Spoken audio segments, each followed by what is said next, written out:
Chapter 11 is going to look at the prokaryotes, how we characterize them and how we classify them. Now, in terms of the diseases that they cause, we'll be looking at that later. So we're not going to focus on that as much, just more on the characteristics of them. Prokaryotes are a very diverse group. They will survive and thrive in various habitats. They can be in the air, they can be in the land, they can be in the water. Only a few of them actually will cause diseases in humans. Keep in mind in general that of all the known microorganisms, whether you're talking about prokaryotes, eukaryotes, viruses, etc., only about 5% of them are human pathogens. In terms of their morphology, there are lots of different shapes. Most people think of the coccus, which is a spherical shape, then bacillus, which is rod shape. Now, as with anything, you have some varieties of these. Sometimes some organisms, they're kind of in between. It's like, is that a circle or is it a rod that kind of got squished? And so we call that a coccibacillus. Vibrio is kind of a curved rod. Spirals, some organisms have kind of almost a helical shape to them, that they could be called spirillum or spirochetes. There are certain species that are classified as being pleomorphic. That means they don't have a defined shape. It changes. Some may be rods, some may look like cocci, some may be a little bit twisted, and some actually are more like a star shape. So there's quite a variety. That is something that should be noted when you are trying to identify is when you look at a gram stain or a simple stain, what's the morphology? What does it look like? Some organisms do produce endospores. Not all will, but some do. We do see the gram-positive bacteria in the genus Bacillus and in the genus Clostridium. Those both will produce endospores. The vegetative cell is the cell that's actively growing right now. It will produce the endospore when it hits unfavorable environmental conditions. So it is a survival mechanism. It's not for reproduction, it's survival. So each individual vegetative cell would produce only one endospore. Endospores are a problem or a concern, at least in terms of healthcare professionals in trying to sterilize things. Their endospore is very resistant to heat. It's very resistant to some of our standard practices like moist heat, dry heat. And it's one of the things that we will use to gauge how effective various drugs are. Did it kill the endospores or not? And so there are different diseases that can be caused by organisms that do produce endospores, so that's why you want to make sure you can kill them. It's a concern to the food microbiology area. Food processors want to make sure that their final food items are not contaminated with these endospores. Excuse me. To give you an example, Clostridium tetani, Clostridium botulinum are different species that do produce these spores, and the bacteria can cause such diseases as tetanus, botulism, gas gangrene.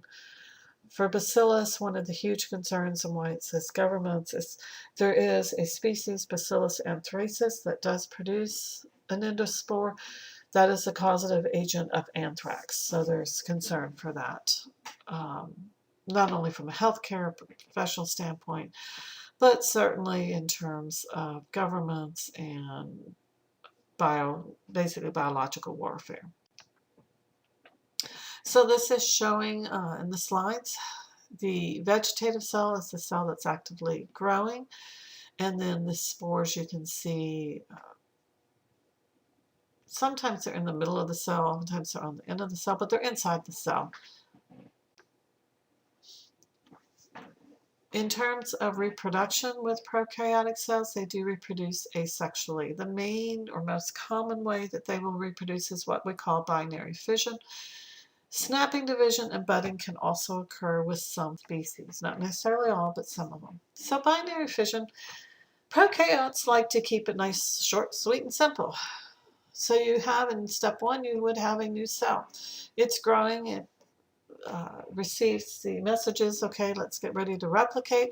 It's going to replicate its DNA first. That has to occur before you can go through cell division, because each new cell needs its own copy of DNA. So as soon as that DNA is completed with replication, the cell will tend to elongate a little bit, separating those two molecules of DNA to opposite ends of the cell. Remember, prokaryotic DNA is circular, so it's easy to separate them. You start to get this pinching in, or what we call invagination of the cell wall. It's kind of, think of a balloon, and you start pinching it in the middle until it forms all the way across, and bingo, you now have 2 new cells. You don't have to worry about mitosis and the various steps, because prokaryotic cells don't do that. They go through this binary fission. By step 5, what happens to each of those 2 new daughter cells, which may separate, they may remain slightly attached, is then they will start through their own life cycle. How long does this process take of developing a brand new cell through the time when it will go and develop 2 new cells? So how long does it take? That's a generation time. It depends on the species you are talking about, and it depends on the environmental conditions. There are some species that we have studied for many years in the lab. We know everything about them, such as E. coli. Staphylococcus aureus is another one. With E. coli, it's been so well studied, we know what its optimum growth conditions are. So under those optimum conditions, from the time you get one brand new daughter cell to the time it will completely go through and produce 2 new cells, is 18 minutes. Think about that for a little bit. The next time you want to be grilling hamburgers and you choose to leave that hamburger meat sitting out, think about that. Every 18 minutes it's going through this. That's why, just cook your meat. Snapping, it's kind of a variation of binary fission. You basically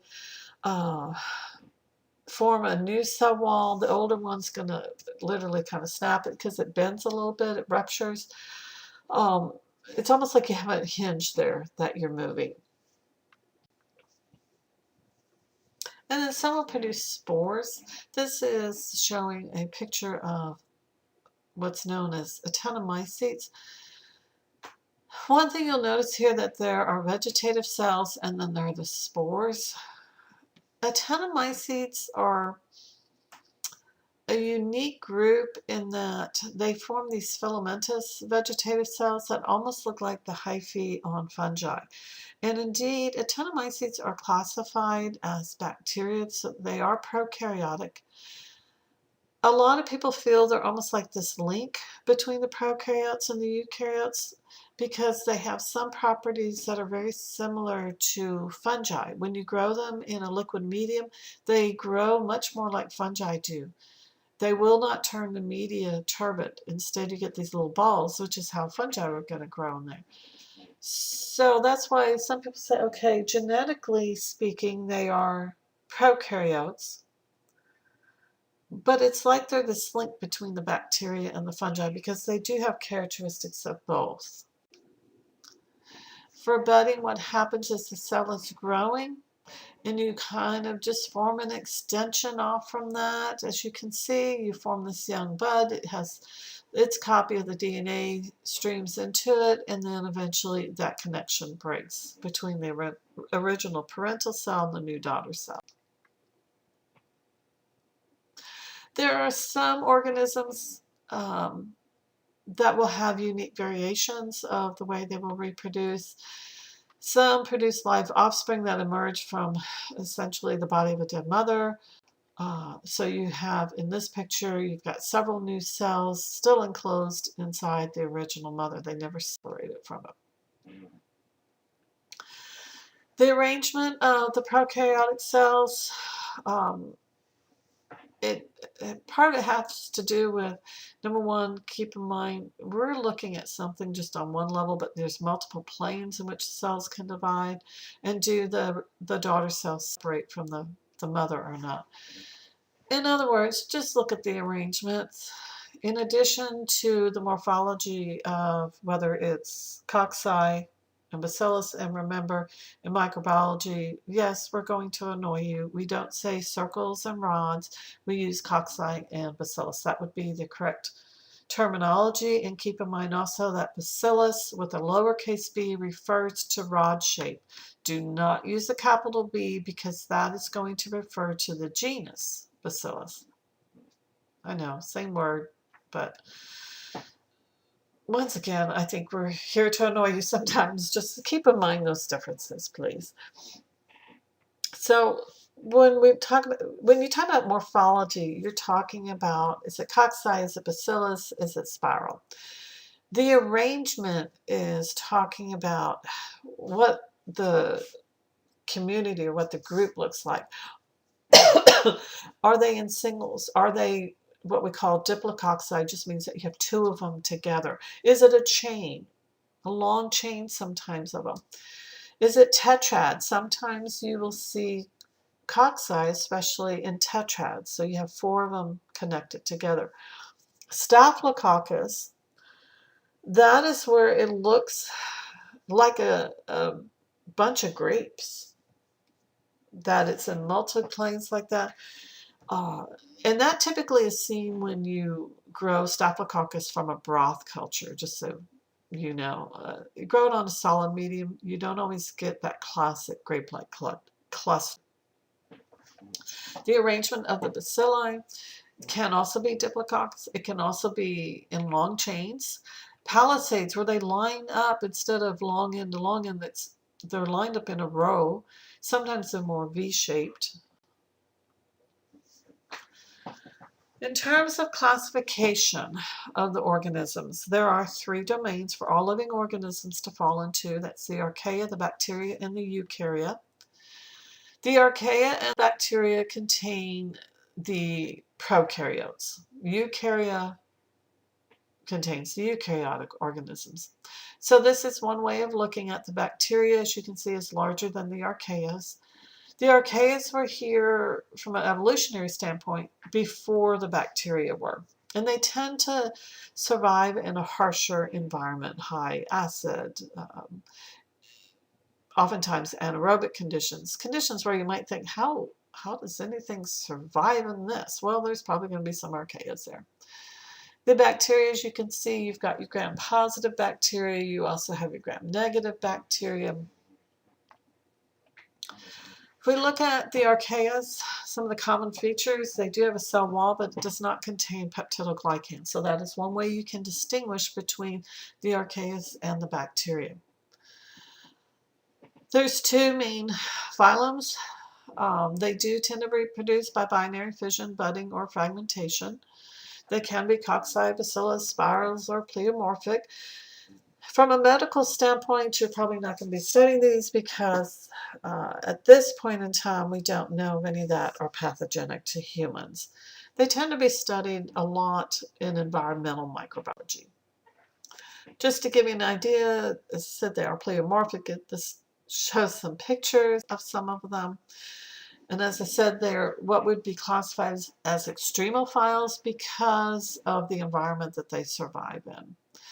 A lot of them are known to be thermophiles, being that they can survive in much higher temperatures than what you would expect. Hot springs. They can survive in halophiles, meaning they can survive in high salt concentrations. So the thermophiles, they are often surviving above 45 degrees Celsius. Just for reference, remember, human internal body temperature is 37 degrees C. Hypothermophiles, they require temperatures over 80 degrees C. So that is showing here some hypothermophiles that are living in hot springs, as I said. All that yellowish orange, those are the archaeas that are growing there. And then the halophiles have said extremely high salt concentrations, sometimes even greater than 9% sodium chloride. Some of these contain pigments that help to protect them from the sunlight. Some of these have been studied more than others. This is showing a picture of some halophiles that they have growing. The This is high salt water, and so they're using them to grow in that. That's what the coloration is from. They're trying to see if they can grow them in salt water and basically remove the salt from it and convert it to fresh water. Methanogens, this is still talking about archaeas. These are the largest group of the archaeas. They convert carbon dioxide, hydrogen gas, and organic acids to methane gas. So oftentimes what they're doing is they're converting waste products, organic waste products, to methane. Some of these will live in the colons of animals. I lived in a small town when I was in graduate school in northern Idaho, where it's a small enough community that their sewage plant, they actually use methanogens to break down the sewage. They're very effective in breaking it down, and what was the byproduct? It was methane gas. They then turned around and used that methane gas to heat their buildings on site. They also had a way of converting it to run all of their city vehicles that were associated with the sewage plant, ran off methane gas, and so they were totally self-sufficient from that standpoint. That's not necessarily feasible in a large community, but at the time this is a community of around 15,000, and so it worked for them.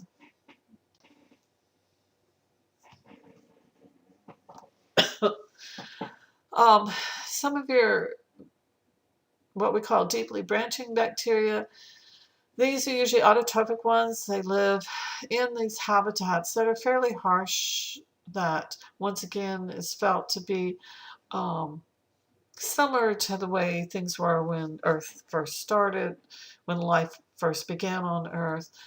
So the evolutionary standpoint, these are the first ones that were there. There are some phototrophic bacteria that are they're grouped based on the pigment that is present. They are capable of carrying out photosynthesis, so they're referred to as your blue-green bacteria or their cyanobacteria, the green sulfur bacteria, green non-sulfur, purple sulfur, and purple non-sulfur. So like I say, these are classified according to the pigmentation that they have. So this is an example of the cyanobacteria. Like I say, they do carry out photosynthesis similar to the way plants would. So here's purple sulfur. This is a table just showing the different groups and some of the characteristics of those that are capable of carrying out the photosynthesis. So if we look at your bacteria, the one thing to start off with is they used to just casually kind of look at them, gram-positive, gram-negative. And now what they do is they further divide it into what they call the GC content, whether it's low or high. And this is referring to the percent guanine cytosine that's present in the DNA. So a low GC would have a low concentration of GC. It would be mostly 18. So if we look at the low GC gram-positive bacteria, we're going to look at just to go through some of these. Don't get bogged down by thinking about the diseases, because like I say, the diseases that are caused by some of these will be discussed in a later chapter. Clostridium is rod-shaped, so it's bacillus-shaped. They are obligate anaerobes, so they don't like oxygen. That's going to kill them. They're very important in both medicine and industry. There are some other organisms that are associated with them. Mycoplasms, these can be either facultative or obligate anaerobes. They do not have a cell wall. They're very small. Sometimes they will colonize the respiratory or the urinary tracts. They have a very classic look to them, which is referred to as a fried egg appearance. So when you grow them, it looks like you've got that fried egg and the yolk in the middle. That's going to be mycoplasm. There are some additional gram-positive that are low GC that are both bacilli and cocci. One that's bacillus is the genus Bacillus, very commonly found in the soil. As I mentioned a little bit earlier, Bacillus anthracis is the causative agent of anthrax. So that's of concern medically and also from a governmental standpoint. Bacillus thuringiensis is of interest in agriculture because it produces a natural toxin that is used by farmers now and gardeners as an insecticide. So this is showing the Bacillus thuringiensis, and that orange, that's a toxin. Listeria is, all of these are bacteria. Listeria is something that is oftentimes contaminating meat products, especially processed luncheon meats. It's been a problem. It can reproduce under refrigeration, so storage can be a problem with. Most people, it will not make you sick. The problem with this particular bacterium is that it can cross the placental barrier, so it can be a problem for women who are pregnant. Lactobacillus usually is not going to cause diseases in humans. It is used in the production of a lot of foods, especially what you would think of more like dairy-based foods, yogurt, things like that. Streptococcus and Enterococcus can both cause several different diseases. Streptococcus causes things like strep throat. Staphylococcus is going to be one of the most common things that you're going to find in humans. I can probably take a sample of anybody's skin and we're going to find Staphylococcus. You'd probably find it on any tabletop, doorknobs. It's just about everywhere. Can it cause diseases? Yes, it can. Usually the problem is it has to be able to penetrate your body in order to cause disease. It's contaminated food. This Staphylococcus is the one that in summertime can be a problem with potato salad. And then it likes your potato salad just like you do, and the problem is when you leave it out and it's not kept cool, Staphylococcus loves that. It starts growing and it can cause a type of food poisoning. All of the Streptococcus, Enterococcus, and Staphylococcus are all, as the names would imply, they are cocci or spherical in shape. So this is just showing some of your gram-positive. By no means is this all the gram-positives. It's just showing you a selection of some of them. Certain characteristics associated with them, and in the far right it does show the different diseases that can be associated with them. Like I say, we will cover that later. Your high GC gram-positive bacteria, this will include things such as Corynebacterium, Mycobacterium. Mycobacterium typically grow very slow. They have a lot of mycolic acid in their cell walls. And then the actinomycetes that we saw earlier. Streptomyces is another genus it's a type of actinomycete. Streptomyces do produce some antibiotics. They also produce things such as different compounds that have been produced from an industrial standpoint. I actually have worked with Streptomyces when I was working on my master's degree. The professor I worked with prior to my starting there is the one that worked with Streptomyces and determined the pathway of having them produce particular compounds, which he then sold the process to a company for making some of your artificial sweeteners like saccharin and things like that. So once again, this is showing with the actinomycetes the filamentous growth that they have. Gram-negative bacteria, this is going to be part of your largest of the groups. Very diverse group. This will include some bacteria that are very important for agriculture because they are nitrogen fixers. Aspergillium and Rhizobium grow in association with plant roots.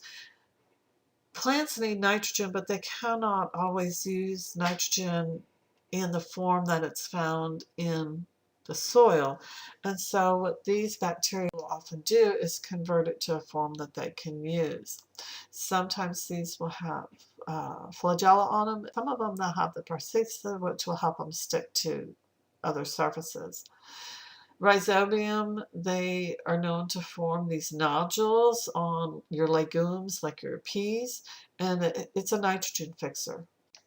So it's converting nitrogen into a form then that the plant can use. Nitrobacter is another one that is important in the environment and agriculture.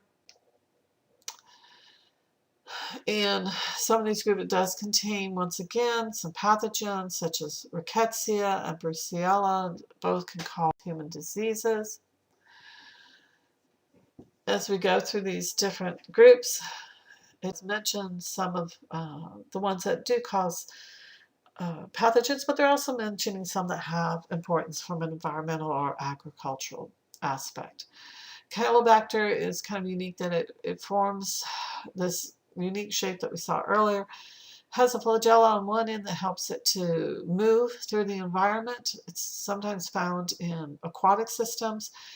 And the prosthetic, what it does is it allows it to stick to typically like rocks, and it allows it, if it's in a stream, the water's flowing really fast, this allows it to basically hang on tight, and it will hang on there as the water's flowing by instead of being washed downstream. And you'll notice it has a unique way of how it will reproduce. It doubles in size, and then it snaps or splits, producing a new cell. And then with that flagellum, it's going to actually move over, attach to another rock, and start the process over. Sometimes you have swarming, where you have several of them come together and form almost what's known as a rosetta, kind of this star or rose type shape. Some of them can produce, as I said, diseases in plants. Sometimes they produce, bacteria will produce what's known as a plant gall, where you get this swelling. Typically it's right, you can have root galls, you can also have stem galls. If it's stem, it's right close to where the stem is emerging from the soil. Sometimes this is like an outgrowth. I think of kind of like a tumor on the tree. And sometimes the plant can survive just fine with this on it. Sometimes it will extend and actually end up killing the tree. It just depends on the species and where the location is. In your beta proteobacteria family, this is still the gram-negatives. This includes things like Neisseria, that can cause numerous diseases. Bordetella, which causes things like pertussis, that's whooping cough. Some of these will cause infections in mucous membranes. Some of them, it will be in, say, the respiratory passages deeper down, intestinal passages. It depends on the species as to, once again, we'll study later as to what disease it can cause. This is just giving you an idea of all these with the gram-negatives. Thiobacillus helps to recycle sulfur in the environment. Zoglia is used in treatment of sewage because it often forms what we call these flocks. It's going to help with the treatment of the sewage. And this is showing the flocks of how it helps. Basically, it's helping to prevent clogging up in the sewage treatment plants. Some of these groups, you will have different subgroups. In this group, you have your purple sulfur bacteria. Once again, they can become pathogenic on other organisms, such as in the picture in B on a roundworm that it is affecting. Some become intracellular pathogens. Legionella causes Legionnaire's disease. This was diagnosed or was discovered, I believe it was in the 70s with the American Legion Convention, where several hundred of their members got sick at a convention. And they finally were able to determine that it was this bacteria causes kind of a pneumonia-like infection with the lungs. But it was in the air conditioning units, in the water. And so the water became contaminated that's used for cooling the air, and then through the air vents it's being blown everywhere in the facility they were at, and that's why so many people were getting sick. There are some of these bacteria that are methane oxidizers, so they'll use methane as a carbon source and as its energy source. In this case, they would be living in an anaerobic environment. Some of these are what we call glycolytic facultative anaerobes. They can break down carbohydrates by glycolysis, and then they divide into other pathways, multiple pathways that can be used. Now, there are three main families here: your Enterobacteriaceae, Vibrioaceae, and Pasteurellaaceae. Enterobacteriaceae contains a lot of bacteria that can become human pathogens.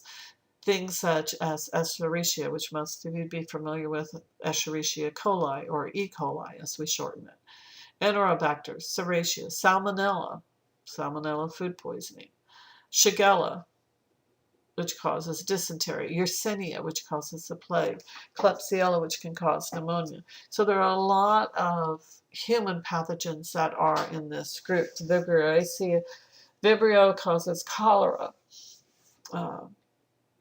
So this is where a lot of your human pathogens are found within these groups. Pseudomonads, they are able to break down a lot of organic compounds, and so they're being looked at from environmental microbiology in terms of bioremediation, using microorganisms to break down hazardous materials. Pseudomonas can also be human pathogens. They can cause a lot of urinary tract infections, ear infections, lung infections, and they're also commonly found in the soil. And one of the problems now that we're seeing is increased drug resistance.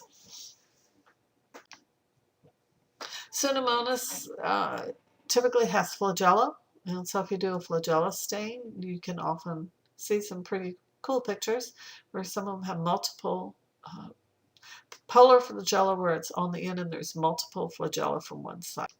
So they're kind of cool to see. Additionally, they're still continuing with bacteria, things such as Desulfovibrio or Delavibrio.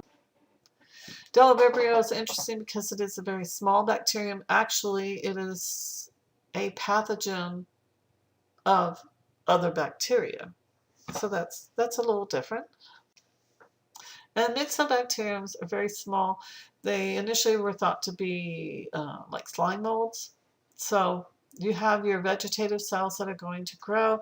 You get a whole mound of this. It starts forming this mound when you're depleting the nutrients.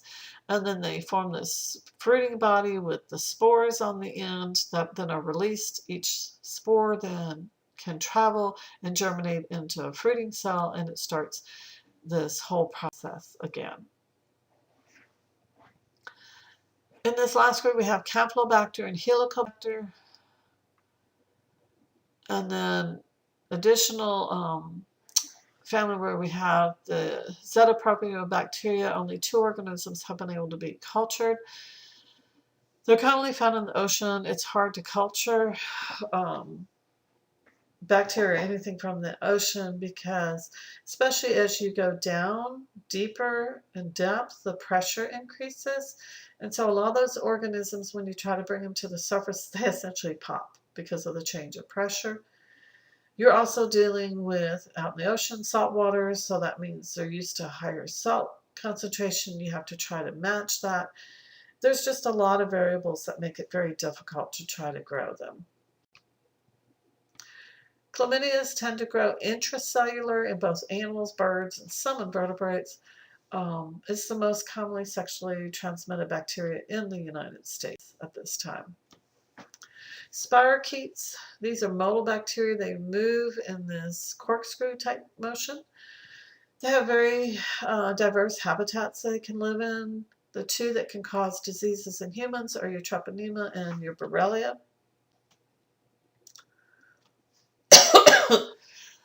There are bacteroids, which some of those can also be human pathogens.